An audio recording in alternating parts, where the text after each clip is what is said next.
बोलिए बृहस्पति महाराज की जय। बृहस्पतिवार के व्रत में केले का पूजन करना चाहिए। कथा और पूजन के समय वचन, कर्म और मन से शुद्धि होकर इच्छा पूर्ति के लिए बृहस्पति देव से प्रार्थना करनी चाहिए। मनोकामना को बृहस्पति देव अवश्य पूर्ण करते हैं, ऐसा मन में दृढ़ विश्वास रखना चाहिए। दिन में एक ही बार भोजन करना चाहिए। पीले चने का दाल आदि का भोजन करें। पूजन के बाद श्रद्धा पूर्वक एवं प्रेम पूर्वक गुरु महाराज की कथा सुननी चाहिए। इस व्रत को करने से मनोवांछित फल मिलते हैं और बृहस्पति महाराज प्रसन्न होते हैं। धन, विद्या, पुत्र तथा मन की सभी इच्छाएं पूर्ण होती हैं। परिवार में सुख शांति आती है। बृहस्पति महाराज व्रत कथा से ये सीख मिलती है कि किसी भी प्राणी मनुष्य को अहंकार नहीं होना चाहिए। किसी भी चीज़ का अहंकार नहीं होना चाहिए। इससे ही यह सीख मिलती है। बृहस्पति महाराज व्रत कथा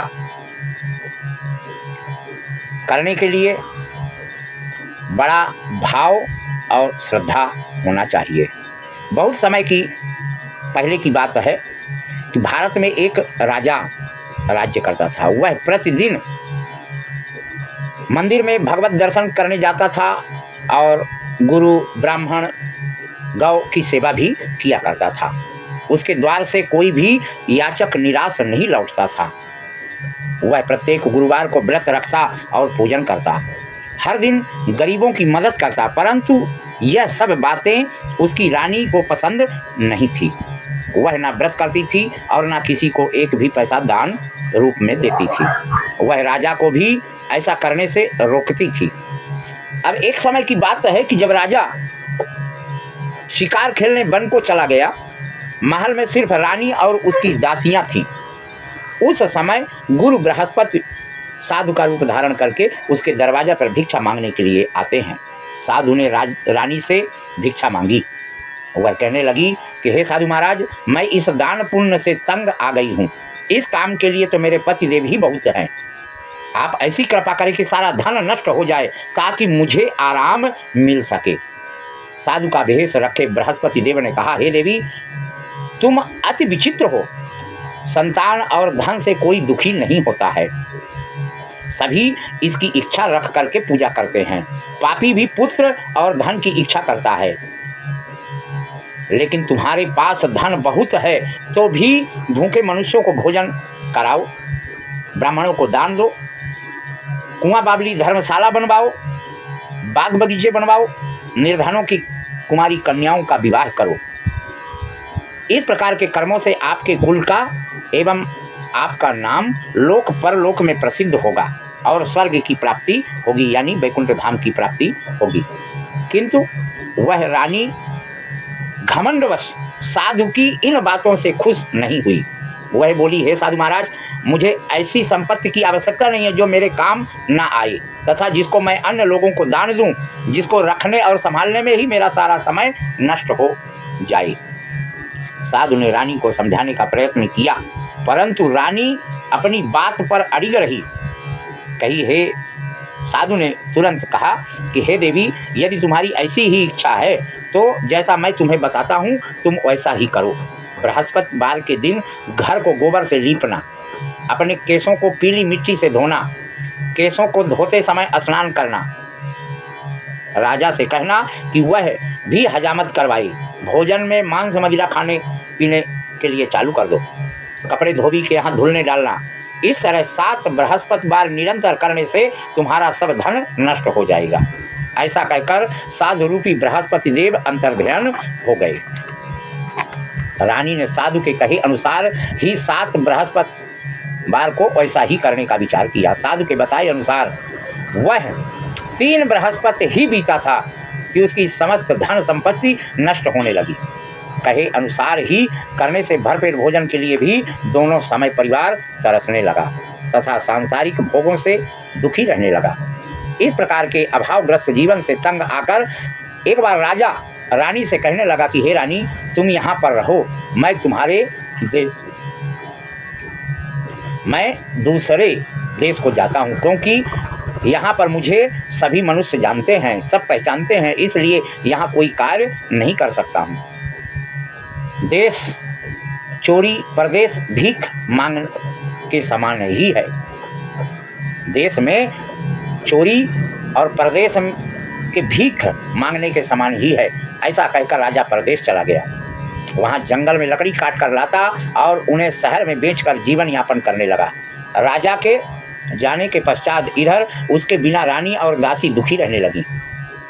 किसी दिन भोजन मिलता तो किसी दिन जल पीकर ही रहना पड़ता। एक समय रानी और दासी को 7 दिन बिना भोजन के व्यतीत करना पड़ा।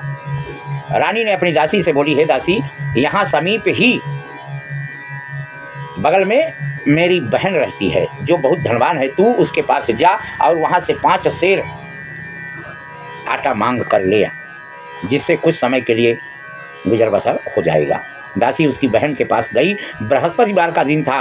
रानी की बहन उस समय ध्यान मग्न होकर पूजा कर रही थी। दासी ने रानी की बहन से कहा, हे रानी, मुझे आपके पास आपकी बहन ने भेजा है, मुझे 5 सेर आटा दे दो। दासी ने अपनी बात अनेक बार कही, परंतु रानी की बहन ने कोई उत्तर नहीं दिया, क्योंकि वह उस समय बृहस्पतिवार की कथा सुन रही थी। रानी की बहन से जब दासी को कोई अपेक्षित उत्तर नहीं मिला तो वह अति दुखी हुई। उसे क्रोध भी बहुत आया। लौट कर वह रानी से बोली, हे रानी, आपकी बहन बहुत धनी स्त्री है, परंतु वह अति घमंडी भी है। वह छोटे लोगों से बात भी नहीं करती। 5 सेर आटा देने के लिए मैंने उससे बहुत बार कहा, परंतु उसने कोई उत्तर नहीं दिया। इस प्रकार मुझे निराश और खाली हाथ लौटना पड़ा। रानी बोली, हे दासी, इसमें मेरी बहन का किसी भी प्रकार का कोई दोष नहीं है। जब बुरे दिन आते हैं तब कोई सहारा नहीं देता, अपने पराये हो जाते हैं। अच्छे बुरे का ज्ञान विपत्ति में ही होता है। जो ईश्वर की इच्छा होगी वही होगा। यह सब हमारे भाग्य का दोष है। उधर पूजा समाप्त होने के पश्चात रानी की बहन ने सोचा कि मेरी बहन की दासी आई थी, परंतु मैंने उसे कोई उत्तर नहीं दिया। इससे वह बहुत दुखी हुई होगी। कथा सुनकर तथा विष्णु भगवान का प्रसाद ग्रहण कर वह अपनी बहन के घर आई तथा बोली, हे बहन, मैं बृहस्पतिवार का व्रत कर रही थी। तुम्हारी दासी आई, परंतु कथा समाप्त होने से पूर्व ना उठते हैं और ना ही बोलते हैं, इसलिए मैं नहीं बोली। बताओ दासी किस कार्य से मेरे पास गई थी? रानी बोली, बहन, हमारे घर अनाज नहीं था तथा राजा प्रदेश गए हुए हैं। वैसे तुमसे कोई बात छिपी नहीं है, इस कारण मैंने दासी को तुम्हारे पास 5 सेर आटा लेने के लिए भेजा था। इस पर रानी की बहन बोली, हे बहन, बृहस्पति भगवान सबको मनोवांछित फल देते हैं। देखो, शायद तुम्हारे घर में भी किसी कोने में अनाज रखा होगा। यह सुनकर रानी की बहन की बातों से विस्मित होकर दासी घर के अंदर गई तो वहाँ उसे एक घड़ा आटा का भरा हुआ मिल गया। उसे बड़ा आश्चर्य हुआ, क्योंकि उसके अनुसार घर का एक एक बर्तन अन्न से खाली था। उसने बाहर आकर रानी को सारा वृतांत सुनाया। दासी अपनी रानी से कहने लगी, हे रानी, देखो, वैसे भी हमको अब अन्न नहीं मिलता तो वह भी व्रत समान ही है। अगर इनसे व्रत की विधि तथा कुछ पूछ लीजिए। बृहस्पतिवार का व्रत हम भी किया करेंगे। और फिर दासी के कहने पर रानी ने अपनी बहन से बृहस्पतिवार व्रत पूजन विधि तथा नियमों के बारे में विस्तार से पूछा।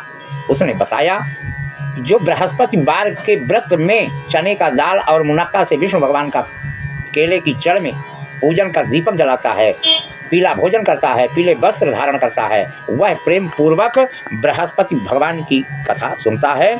इस प्रकार करने से गुरु भगवान उस भक्त से प्रसन्न होते हैं, धन अन्न पुत्र देते हैं, मनोवांछित मनोकामना पूर्ण करते हैं। व्रत एवं पूजन की विधि बताकर रानी की बहन अपने घर लौट गई। तत्पश्चात रानी और दासी दोनों ने निश्चय किया कि बृहस्पति देव भगवान का व्रत एवं पूजन जरूर करेंगे। 7 दिन पश्चात जब बृहस्पतिवार आया तो दोनों ने व्रत रखा। दासी घुड़साल में जाकर चना और गुड़ लाई और उसकी दाल बनाकर केले की जड़ में विष्णु भगवान का पूजन किया। तब भोजन पीला कहाँ से आए, यह सोचकर दोनों बड़ी दुखी हुई, परंतु उन्होंने व्रत किया था, इसलिए बृहस्पति देव भगवान उनसे प्रसन्न हुए। एक साधारण व्यक्ति के रूप में वो 2 थाल में सुंदर पीला भोजन लेकर आए और दासी को कहने लगे, हे दासी, यह भोजन तुम्हारे और तुम्हारे रानी के लिए है, तुम दोनों ही इसे ग्रहण करना। दासी भोजन पाकर अति प्रसन्न हुई और रानी से बोली, हे रानी, भोजन कर लो। रानी को भोजन के विषय में कुछ पता नहीं था, इसलिए वह दासी से बोली, तू जा और भोजन कर, क्योंकि तू व्यर्थ में हमारी हंसी उड़ाती है। दासी बोली, हे रानी, एक व्यक्ति भोजन दे गया है। रानी बोली, वह भोजन तेरे लिए ही दे गया है, इसलिए तू ही भोजन कर। दासी ने कहा, हे रानी, वह व्यक्ति हम दोनों के लिए ही 2 थालों में भोजन दे करके गया है, अतः मैं आप दोनों ही साथ साथ भोजन करेंगी। दोनों ने गुरु भगवान को धन्यवाद और नमस्कार कर भोजन प्रारंभ किया। उसके बाद वे दोनों प्रत्येक बृहस्पति को गुरु भगवान का व्रत पूजन करने लगी। बृहस्पति भगवान की कृपा से उन दोनों को भोजन एवं धन की कमी दूर होने लगी। परंतु रानी फिर पुनः पहली बार से आलस्य करने लगी। तब दासी ने कहा, हे रानी, आप पहले भी इसी प्रकार आलस करती थी। आपको धन संभालने एवं दान देने में कष्ट होता है, इसी कारण सभी धन नष्ट हो गया और हमारी ऐसी दुर्दशा हो गई। अब गुरु भगवान की कृपा से धन मिला है तो आपको फिर आलस्य हो रहा है। बड़े कष्टों के बाद आपने यह धन पाया है, इसलिए आपको दान पुण्य करना चाहिए। भूखे मनुष्यों को भोजन कराओ, ब्राह्मणों को दान दो, कुआं बावली आदि निर्माण करवाओ, कन्याओं का विवाह करो, मंदिर पाठशाला बनवाकर दान दो, धन को शुभ कार्यों में खर्च करो, जिससे आपके कुल का सम्मान बढ़े और आपको भी स्वर्ग की प्राप्ति हो। दासी की बात मानकर रानी ने इसी प्रकार के सख्त कर्म करने प्रारंभ किए। इस प्रकार करने से उसका काफ़ी यश फैलने लगा। कुछ दिनों के बाद एक दिन रानी और दासी आपस में विचार करने लगीं कि न जाने राजा किस दशा में होंगे, उनकी खोज खबर नहीं है। रानी राजा को खबर न पाकर उदास रहने लगी। गुरु भगवान से उन्होंने प्रार्थना की और भगवान ने रात्रि में राजा को स्वप्न में दर्शन देकर कहा, हे राजा, उठ, तेरी रानी तुझको याद करती है, अब अपने देश लौट जा। राजा प्रातःकाल उठा। वह सोचने लगा कि मैं किस प्रकार रानी के पास खाली हाथ जाऊंगा, मेरे पास तो कुछ भी नहीं है। स्त्री जाति खाने और पहनने के ही साथी होती हैं, पर प्रभु की आज्ञा मानकर वह अपने नगर को चलने के लिए तैयार हुआ। पहले के समय में स्वप्न के द्वारा ही संदेशा दिया जाता था। माता पार्वती का पता लगाने के लिए जब हनुमान जी महाराज लंका गए थे तो इधर हनुमान जी को संदेशा मिला था, किसके द्वारा? त्रिजटा के द्वारा। त्रिजटा नाम राक्षसी एका, रामचरित रत निपुण विवेका। माता जानकी से त्रिजटा बोलती हैं कि 2-4 दिन में ही एक बंदर आएगा और इस लंका को जला करके और तुझे लेकर के चला जाएगा, तुम सती होने के लिए क्यों बोल रही हो। इसी प्रकार राजा ने अपने नगर चलने को तैयार हुआ। परदेश में राजा बहुत दुखी रहने लगा था। प्रतिदिन जंगल से लकड़ी बीन कर लाता और उसे शहर में बेचकर अपने दुखी जीवन को बड़ी कठिनाई से व्यतीत करता था। एक दिन राजा दुखी होकर अपने पुराने दिनों की याद करके रोने लगा। उस जंगल में बृहस्पति देव एक साधु का रूप धारण करके आते हैं और राजा से बोले, लकड़हारे, तुम इस विराट जंगल में किस चिंता में बैठे हो, मुझे बतलाओ। यह सुनकर राजा की आंखों में आंसू भर आए और वह साधु को प्रणाम करके बोला, हे प्रभु, आप सब कुछ जानने वाले हैं। इतना कहकर राजा ने साधु को अपनी समस्त व्यथा सुना दी। तब साधु रूप में भगवान बृहस्पति महाराज कहने लगे, हे राजन, तुम्हारी पत्नी ने बृहस्पतिवार के दिन बृहस्पति देव का अपमान किया था, जिसके कारण तुम्हारी यह दुर्दशा हुई। अब तुम किसी प्रकार की चिंता मत करो, भगवान तुम्हें पहले से अधिक धन प्रदान करेंगे। देखो, तुम्हारी पत्नी ने बृहस्पतिवार का व्रत करना प्रारंभ कर दिया है। अब तुम भी बृहस्पतिवार का व्रत करके चने की दाल व गुड़ जल के लोटे में डाल कर केले का पूजन करो, फिर कथा कहो या सुनो, भगवान तुम्हारी इच्छा पूर्ति करेंगे। साधु के वचन सुनकर राजा बोला, हे प्रभु, मुझे लकड़ी बेचने के पश्चात इतना पैसा भी नहीं बचता कि भोजन करने के उपरांत कुछ भी बचा सकूं। मैंने रात्रि में अपनी रानी को व्याकुल एवं व्यथित देखा है। मेरे पास कोई साधन नहीं है जिससे उसका समाचार भी जान सकूं। जिसके अतिरिक्त मैं बृहस्पति देव की कथा भी नहीं जानता, जिसे कह या सुन कर मैं व्रत धारण कर भगवान बृहस्पति देव का पूजन कर सकूं। साधु ने कहा, हे राजा, तुम किसी बात की चिंता न करो। बृहस्पतिवार के दिन तुम नित्य की भांति लकड़ियां लेकर शहर में जाओ, तुम्हें रोज से 2 गुना धन प्राप्त होगा, जिससे तुम भली भांति भोजन कर लोगे तथा गुड़ एवं चने का प्रसाद खरीद कर बृहस्पति देव का पूजन भी कर सकते हो। बृहस्पति महाराज की कहानी किस प्रकार है, अब वो बताने लगते हैं। बृहस्पति महाराज उस राजा को बताए कि प्राचीन समय में एक बहुत ही निर्धन ब्राह्मण था, जिसके कोई संतान नहीं थी। ब्राह्मण नित्य पूजा पाठ करता। ब्राह्मण स्वभाव से दयालु और धार्मिक विचारों वाला व्यक्ति था, परंतु उसकी पत्नी बहुत मलिनता के साथ रहती थी। बहन तो स्नान करती थी, वह ना तो स्नान करती थी और ना किसी देवी देवता का पूजा करती थी। सुबह उठते ही सर्वप्रथम भोजन करती थी, बाद में घर के अन्य कार्य करती। उसकी पत्नी की ऐसी आदत के कारण ब्राह्मण देवता बहुत दुखी रहते थे। वह अपनी पत्नी को बहुत समझाते, किंतु उसका कोई परिणाम न निकलता। भगवान की कृपा से ब्राह्मण की स्त्री के कन्या उत्पन्न हुई। वह कन्या ब्राह्मण के घर में बड़ी होने लगी। वह पाठ समाप्त कर पाठशाला जाती और अपनी मुट्ठी में जौ भर कर ले जाती और पाठशाला जाने के रास्ते में डालती जाती। भगवान बृहस्पति की कृपा से वही जौ स्वर्ण के हो जाते। लौटते समय उनको बिन कर घर ले आती। एक दिन वह बालिका सूप से उन सोने के जौ फटक कर साफ कर रही थी। तभी उसकी माँ ने उसे देख लिया और कहा, हे बेटी, सोने के जौ को फटकने के लिए सूप भी सोने का ही होना चाहिए। दूसरे दिन बृहस्पति वार था। कन्या ने व्रत रखा और भगवान बृहस्पति से प्रार्थना करके कहा, हे प्रभु, यदि मैंने सच्चे मन से आपका पूजन और व्रत किया, कृपया मुझे सोने का सूप दे दो। बृहस्पति देव ने उसकी प्रार्थना स्वीकार कर ली, सुन ली। नित्य की भांति वह कन्या जो फैलाती हुई पाठशाला चली गई। पाठशाला से लौटते कर जब बिल रही थी तो बृहस्पति भगवान की कृपा से उसे सोने का सूप भी प्राप्त हो गया। उस सोने के सूप को वह घर ले आई, उससे जौ साफ करने लगी, परंतु उसकी माँ का आचरण वैसा ही रहा। एक दिन वह कन्या सोने के सूप में जौ साफ कर रही थी। उसी समय अचानक उस नगर का राजकुमार वहां से होकर निकला। कन्या के रूप में और कन्या के कार्य को देखकर राजकुमार कन्या पर मोहित हो गया। राजमहल लौटकर राजकुमार अन्न तथा जल त्याग कर उदास होकर लौट गया। राजा को जब अपने पुत्र द्वारा अन्न जल त्यागने का समाचार प्राप्त हुआ तो अपने मंत्रियों के साथ वह राजकुमार के पास आए और बोले, हे बेटा, तुम्हें किस बात का दुख है? किसी ने तुम्हारा अपमान किया है? कोई और कारण है तो मुझे बताओ, मैं वही करूँगा जिससे तुम प्रसन्न होगे।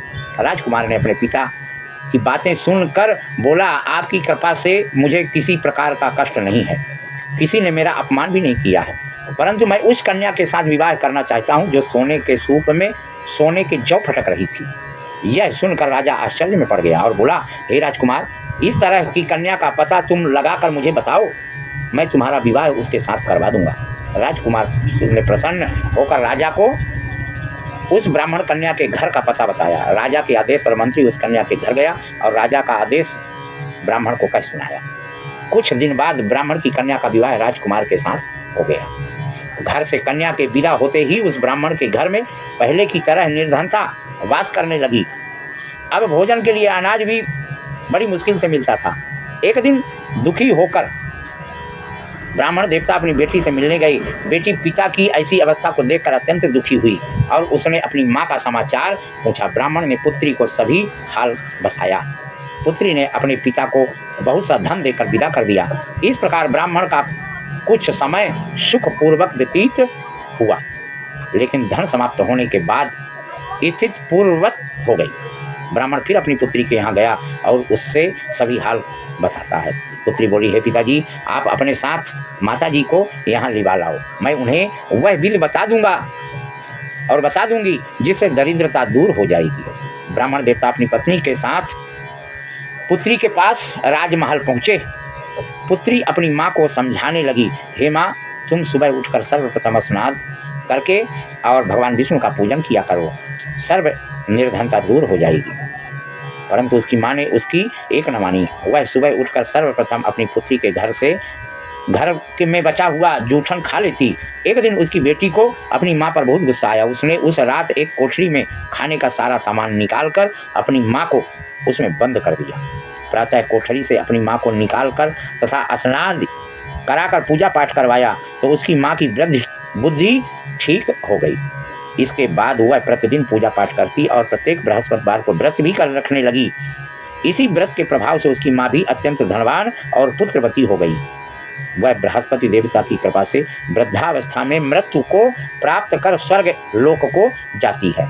वह ब्राह्मण भी सुखपूर्वक इस लोक का सुख भोग कर स्वर्ग को प्राप्त करता है। इस प्रकार कहानी कहकर साधु देवता वहाँ से अंतर्ध्यान हो गए।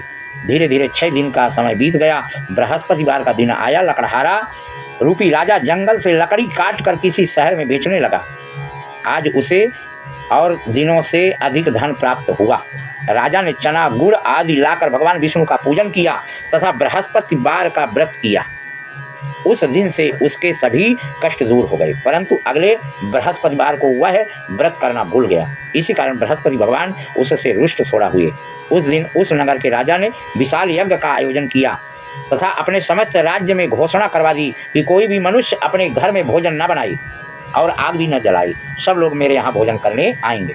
इस आज्ञा को जो नहीं मानेगा उसको सूली पर लटका दिया जाएगा। राजा की आज्ञा अनुसार राजा के राज्य के सभी निवासी राजा के भोज में सम्मिलित होने गए, परंतु लकड़हारा कुछ विलंब से पहुंचा, इसलिए राजा उसको भोजन कराने अपने साथ महल में ले गए। जब राजा लकड़हारे को भोजन करा रहे थे तो रानी की दृष्टि उस खूंटी पर पड़ी जिस पर उसका नौलखा हार लटका हुआ था। उसी खूंटी पर हार लटका दिखाई नहीं दिया। रानी को निश्चय हो गया कि मेरा हार इस लकड़हारे ने चुरा लिया। उसी समय रानी की जिद पर राजा ने सैनिक बुलवाकर लकड़हारे को जेल में डलवा दिया।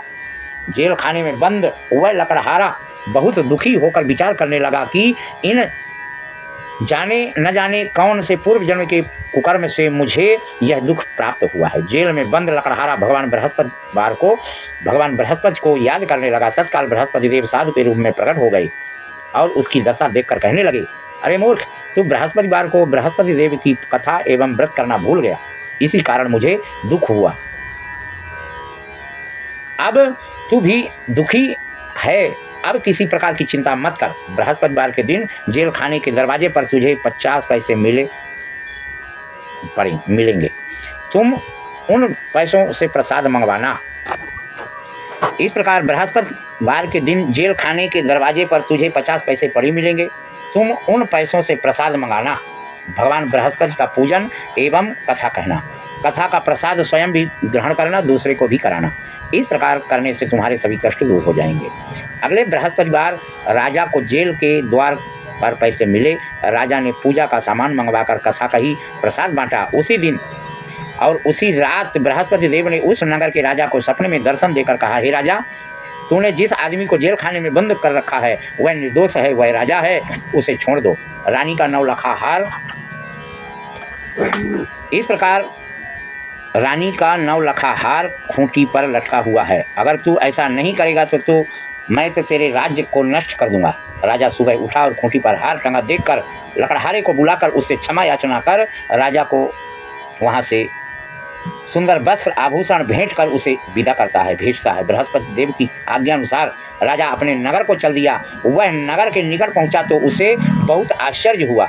वह पहले से बहुत अधिक तालाब, बाग, कुएं, बाग बगीचा, धर्मशालाएं, मंदिर आदि बने हुए देखता है। राजा ने सब नगरवासियों से पूछा कि यह बाग तालाब किसका है, कौन बनवाया है। सब नगर के लोग कहने लगे कि यह सब रानी और दासी द्वारा बनवाई गए हैं। राजा को बहुत आश्चर्य हुआ, क्रोध भी आया। जब रानी ने यह खबर सुनी कि राजा आ रहे हैं तो उसने दासी से कहा, ये दासी देख, राजा हमें अति दीन अवस्था में छोड़ करके गए थे। वह हमारी ऐसी हालत देखकर कहीं द्वार से ही न लौट जाएं, इसलिए तू द्वार पर खड़ी हो जा। रानी की आज्ञा पाकर दासी दरवाजे पर खड़ी हो गई। जब राजा आए तो उन्हें अपने साथ महल में लेकर आती है। तब राजा ने क्रोध करके अपनी तलवार निकाली और रानी से पूछा, बताओ इतना धन तुम्हें कैसे और कहाँ से प्राप्त हुआ। तब रानी ने बताया कि हमें यह सब धन बृहस्पति देव के व्रत के प्रभाव से प्राप्त हुआ है। अब राजा ने निश्चय किया कि 7 दिन बाद तो सभी बृहस्पति देव का पूजन करते हैं, परंतु मैं प्रतिदिन दिन में 3 बार कथा कहा करूँगा तथा नित्य व्रत किया करूँगा। अब हर समय राजा के दुपट्टे में चना की दाल बंधी रहती है और दिन में 3 बार वह कथा करता। ऐसे ही एक दिन राजा ने विचार किया कि चलो अपनी बहन के यहाँ हो आऊँ। ऐसा निश्चय कर राजा घोड़े पर सवार होकर अपनी बहन के यहाँ चल दिया। मार्ग में उसने देखा कि कुछ आदमी एक मुर्दे को लिए जा रहे हैं। उन्हें रोक कर वह कहने लगा, अरे भाइयों, कुछ देर मेरी बृहस्पति की कथा सुन लो। वे बोले, लो, हमारा तो आदमी मर गया है और इसको अपनी कथा की पड़ी है। परंतु कुछ आदमी बोले, अच्छा कहो, हम तुम्हारी कथा भी सुनेंगे। राजा ने दाल निकाली और कथा कहनी शुरू कर दी। तब कथा आधी हो गई मुर्दा हिलने लगा और जब कथा समाप्त हुई तो राम राम करके वह मुर्दा खड़ा हो गया। राजा आगे चला। उसे चलते चलते शाम हो गई। आगे मार्ग में उसे एक किसान खेत में हल चलाता मिला। राजा उससे बोला, अरे भैया, तुम मेरी बृहस्पति की कथा सुन लो। किसान बोला, जब तक मैं तेरी कथा सुनूंगा तब तक 4 हरैया खेत जोत डालूंगा। आओ भैया, तुम अपनी कथा किसी और को सुनाना। राजा आगे चलने लगा। राजा के हटते ही किसान के बैल पछाड़ खाकर गिर गए। किसान के पेट में बहुत तेज दर्द होने लगा। उसी समय किसान की माँ रोटी लेकर आई। उसने जब यह देखा तो अपने पुत्र को से सब हाल पूछा। बेटे ने सारा हाल बताया। किसान की माँ दौड़ी दौड़ी घोड़े पर सवार राजा के पास गई और उससे बोली, मैं तेरी कथा सुनूंगी, तू अपनी कथा मेरे खेत पर ही चलकर कहना। राजा ने लौटकर किसान के खेत पर आकर कथा कही, जिसे सुनते ही बैल खड़े हो गए तथा किसान का पेट भी दर्द सही हो गया। आगे चलकर राजा अपनी बहन के घर पहुंचा। बहन ने भाई की खूब आवभगत की। दूसरे दिन सुबह राजा जागा तो उसने देखा कि सब लोग भोजन कर रहे हैं। राजा ने अपनी बहन से जब पूछा, ऐसा कोई मनुष्य है जिसने भोजन नहीं किया हो और जो मेरी बृहस्पतिवार की कथा का श्रवण कर ले? बहन बोली, हे भैया, यह देश ऐसा ही है। यहाँ के लोग भोजन करते हैं, पहले करते हैं और बाद में कोई अन्य काम करते हैं। अगर पड़ोस में कोई हो तो देख आती हूँ। ऐसा कहकर बहन चली गई, परंतु उसे कोई भी ऐसा व्यक्ति नहीं मिला जिसने भोजन न किया हो। वह एक कुम्हार के घर गई जिसका लड़का बीमार था।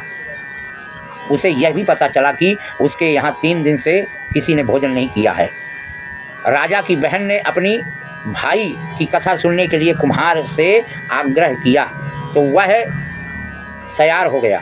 राजा ने जाकर बृहस्पतिवार की कथा कही, जिसे सुनकर कुम्हार का लड़का ठीक हो गया। अब तो राजा की हर ओर प्रशंसा होने लगी। कुछ दिन बाद एक दिन राजा ने अपनी बहन से कहा, हे बहन, मैं अपने घर जाऊंगा, तुम भी तैयार हो जाओ। राजा की बहन ने अपनी सास से भाई के साथ जाने की आज्ञा मांगी। सास बोली, चली जा, परंतु अपने लड़कों को यहीं छोड़ जाना, क्योंकि तेरे भाई के कोई संतान नहीं होती। बहन ने भाई से कहा, हे भैया, मैं तो चलूँगी, परंतु कोई बालक नहीं जाएगा। राजा ने कहा, जब कोई बालक साथ नहीं चलेगा तब तुम ही क्या करोगी? दुखी मन से राजा अपने नगर को लौट आया। राजा अपनी रानी से बोला, हम निर्वंशी हैं, हमारा मुंह देखने का भी धर्म नहीं है। वह उदास होकर बिना भोजन किए सैया पर लेट गया। रानी बोली, हे प्रभु, भगवान बृहस्पति ने हमें सब कुछ दिया है, वे हमें संतान भी अवश्य देंगे। उसी रात बृहस्पति देव ने राजा को स्वप्न में दर्शन देकर कहा, हे राजा, उठ, सभी सोच त्याग दे, तेरी रानी गर्भवती है। राजा को यह जानकर अति प्रसन्नता हुई। 9वें महीना रानी के गर्भ से एक सुंदर पुत्र रूपी रत्न पैदा हुआ। तब राजा बोला, हे रानी, स्त्री बिना भोजन के रह सकती है, परंतु बिना कहे नहीं रह सकती। जब मेरी बहन आए तो तुम उससे कुछ मत कहना। रानी ने हाँ कर दी। जब राजा की बहन ने यह समाचार सुना, वह अति प्रसन्न हुई और बधाई लेकर अपने भाई के यहाँ आई। तभी रानी ने कहा, घोड़ा चढ़कर नहीं आई, कंधा चढ़ी आई। राजा की बहन बोली, भाभी, मैं इस प्रकार ना कहती तो तुम्हें औलाद कैसे मिलती?